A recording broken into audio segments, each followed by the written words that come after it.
Do your officers like to lead from the front, or cower far behind the lines and send others to do the dying for them? Both are perfectly legitimate strategies.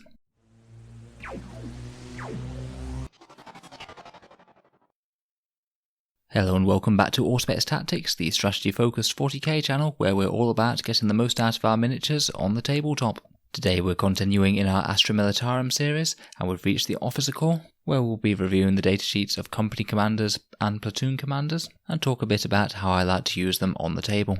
As a sprawling bureaucratic organisation, the Imperial Guard employs many level of officers within its ranks. Typically, regiments are commanded by colonels, with captains commanding individual companies within that regiment. Such men are typically battle-hardened veterans who have proved themselves time again in the field of battle, rising up the ranks as they survive to greater serve the Emperor. This is not always the case though, as some commanders are ineffective civil bureaucrats who have earned their place through petty politics. This latter variety doesn't tend to survive for very long. In any case, let's talk about how they can lead your troops to victory on the field of battle. We'll start with the company commander, who is basically our standard HQ choice in the Imperial Guard. He'll cost you just 30 points, so he makes filling out battalions very cheap indeed, which helps gain us a lot of command points. For the 30 points, his stat line isn't too terrible either. He has a movement of 6, weapon skill and ballistic skill of 3+, strength and toughness of 3, 4 wounds, 3 attacks, leadership 8 and a 5+ save, which is further augmented by a refractor field, giving him a 5+ invul. Obviously he's not the most shooty or fighty character out there, but in a pinch can do a little bit of close combat and can be a little bit more survivable than the opponent expects, particularly if you make a few lucky refractor field saves. At base he's armed with a las pistol and frag grenades, and he can take a chainsword for free, so I typically include this as his standard options. He can replace this chainsword from an item on the melee weapons list, such as a power sword or power fist. Might not be the worst idea in the world if you are Cast-Chan, but in general I tend to keep mine cheap. Even when giving him fancy equipment, he isn't the most fighty character in the world. I usually find it's better just to invest that points in more guardsmen. He can also replace his las pistol with an item from the ranged weapons list, either a bolter or plasma pistol. Out of the two, I prefer the bolter, just 1 point extra for a much longer ranged gun with a reasonable strength. Particularly when fired at ballistic skill 3+, it's a fairly reasonable investment, though you don't really want it distracting you from him doing his actual job, which is running around ordering troops. If it's going to limit his movement because you're going to want to shoot it, then it's best just to forget about it. He certainly isn't primarily a damage dealer. The plasma pistols are okay, they can certainly add some counter-attack weight of fire for just 5 points, so there's nothing massively wrong with upgrading. Again, I usually tend to save the points and invest them elsewhere in more bodies, but it certainly is an option, and if he does find himself alone and fighting some enemies, he can tell himself to reroll ones with one of his orders, which at least protects him a tiny bit from being overheated to death. In terms of special rules, he has the Voice of Command ability, and he can use this twice as per his senior officer rule. This means he can order either himself or 2 different infantry units that are within 6 inches of him, and is the most efficient point-for-point way that we can get orders on the board. As I'm sure most guard players will be aware, it's pretty much mandatory to have these if you have a decent amount of infantry. It just really takes them to the next level, and allows them to be an incredibly flexible fighting force, perhaps more so than any other troops unit in the game. If we look at the counterpart in the elite slot now, the platoon commander, which you buy for 20 points, the most notable change is that he only can use the orders ability once, where the company commander can use it twice. This means it's a little bit less efficient in terms of orders per points, and that combined with him being an elite choice rather than an HQ choice means that I typically tend to be loading up on company commanders before platoon commanders, because you'll get more orders and also fill out some more HQ slots for filling out battalions. That being said, platoon commanders are a very cheap way to fill out brigades, so if you are needing an extra elite choice or 2, then these guys become a lot more viable. As you can see, their profile is a little bit worse than the standard company commander. He only has 4 wounds and leadership 8, but is otherwise pretty much the same. He still gets a refractor field, he still gets the same amount of options, he still hits just as hard in close combat. So the main thing that these two offer are their order abilities. We did cover orders in other videos, but they just make your infantry battle line a lot more flexible. Move, move, move is an incredible movement buff, meaning that you can throw an objective secured squad of troops halfway across the board, potentially grabbing objectives or blocking the enemy's path. Don't forget that you can also use this on the commander himself to keep him safe from the enemy or get to an objective himself as well. And if you have messed up your positioning in the movement phase slightly, you can use move, move, move to get him to be in range of an infantry squad to order. It happens when the order is issued, so if you have a company commander who issues 2 orders, you can do this and then order the squad after he's moved. I'm sure most of us are familiar with the orders now. Take aim will give you better damage with everything, as will bring it down. First rank, second rank is the one to go for if you're doing more damage with lasguns. Forge to the Emperor can keep you advancing and firing. Get back in the fight means that you can still shoot off some lasgun shots even after your opponent has tagged you in close combat. And fixed bayonets could be good for a surprise bit of close combat out of your guard, particularly in combination with things like Strachan or Priests for cast chance. We did do an entire video on orders and their application, so I'd recommend going to have a look back over that one for a little more in-depth discussion. In terms of regiment choice, these are kind of a core unit, so they're likely to be used in all of them, but a few regiments really do stand out a bit above the others. In particular, Kaschan will value their officers more than most, as they also provide a leadership buff to nearby infantry, making them an even more valuable part of an advancing Kaschan infantry force. Cadians will also have a little bit more to value as their officers, because they can issue that special Cadian take aim order, which means that they get 4 rerolls to hit if the squad has stayed still.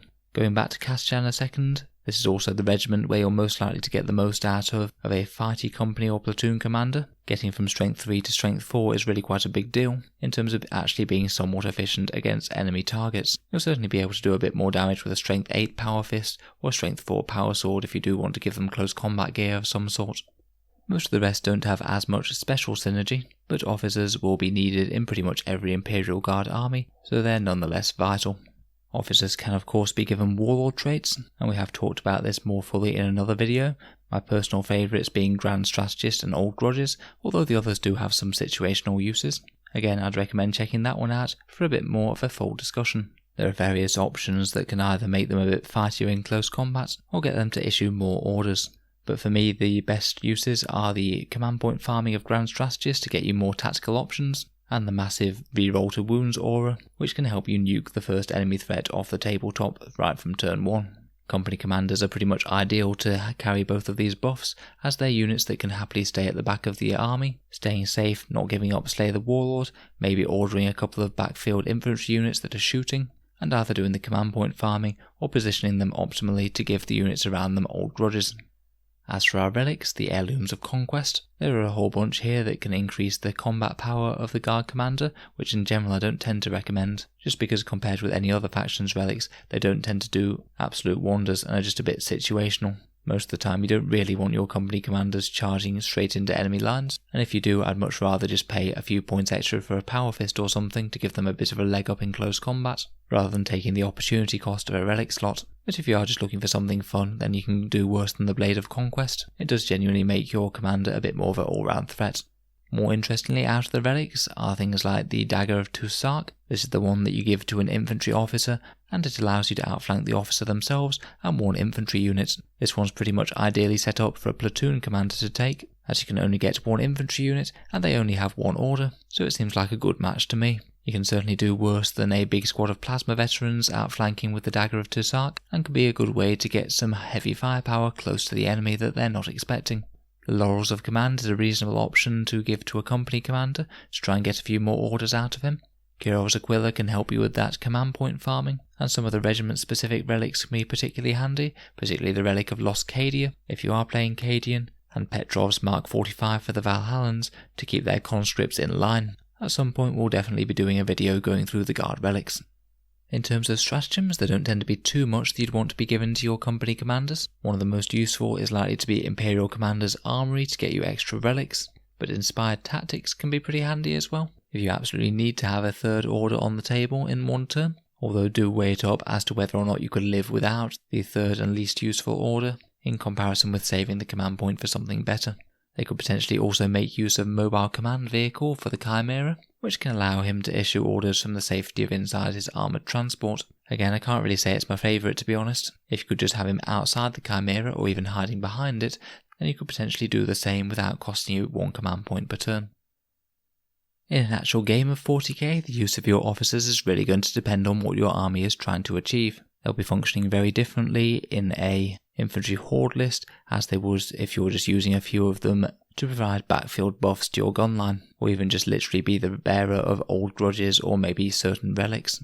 The most common use is probably to be part of an advancing infantry battle line that's heading out to take the fight to the enemy and secure midfield objectives. When you're setting out a bunch of infantry squads, I'd typically be wanting to put a few officers at different points in the battle line to make sure that any squads that need it can be within range of an order. Maybe if you wound up placing 3 or 4 infantry squads on one flank, 3 or 4 on the other flank, and 3 or 4 down the centre, then you could put an officer with each one of these, so everywhere on the battle line should be able to take some orders. You'd likely want to keep them safe behind the lines, and if the enemy has some snipers, I'd definitely be looking to put them out of line of sight, somewhere where they can't be shot, as losing them early really can impede the things that your Imperial Guard infantry can do.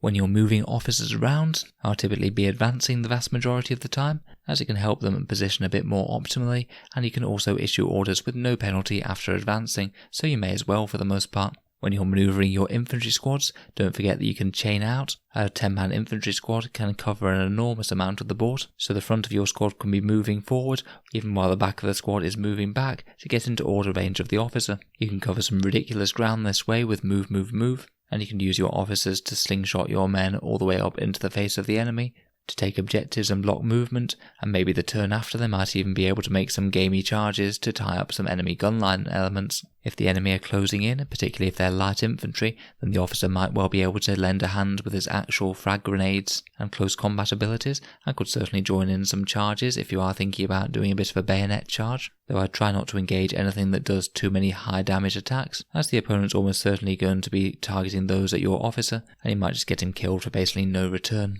Throughout the game, most of the time you're going to be taking heavy infantry losses if you are losing a lot of them. You might well wind up with a few officers that don't really have anyone left to command. With their enormous movement with move, move, move, these guys can actually be really good little disruption pieces, and when you don't have any use for their orders anymore, you can spend their lives quite freely. Say if there was an objective with just one big scary enemy tank on, you could move, move, move your officer right up to it and contest it for the turn, even though he's almost certainly just going to get killed the next turn. You could also think about locking down enemy gunline elements with charges. Officers are very small and, as I said, quite mobile, so they might be able to make a charge out of line of sight from ground floor ruins, and tag enemy units in close combat that way. If one of the officers is your warlord or bearing an important relic, then just getting out of the way and behind your own screening units with move, move, move can often be the best thing to do late game. It can be very hard for opponents to catch up with them. I've once had an officer chased by a Blood Angel Smash Captain, and over a couple of turns, the jump pack equipped Space Marine fell progressively further behind as the officer moved further and further away. If you are looking to avoid being tabled, company commanders can be a very good way to do that. Again, with that massive movement, hiding them in the bottom of line of sight blocking ruins, meaning that your opponent has to move quite far up the battlefield to be able to root them out. Overall, point for point, company and platoon commanders are really good buys for the Imperial Guard, and I suspect a lot of factions look on with envy at them, wishing that they could fill out their detachments for so cheap, and also have such an interesting, useful unit that can use its orders to tailor the response of your army to the foe it's facing.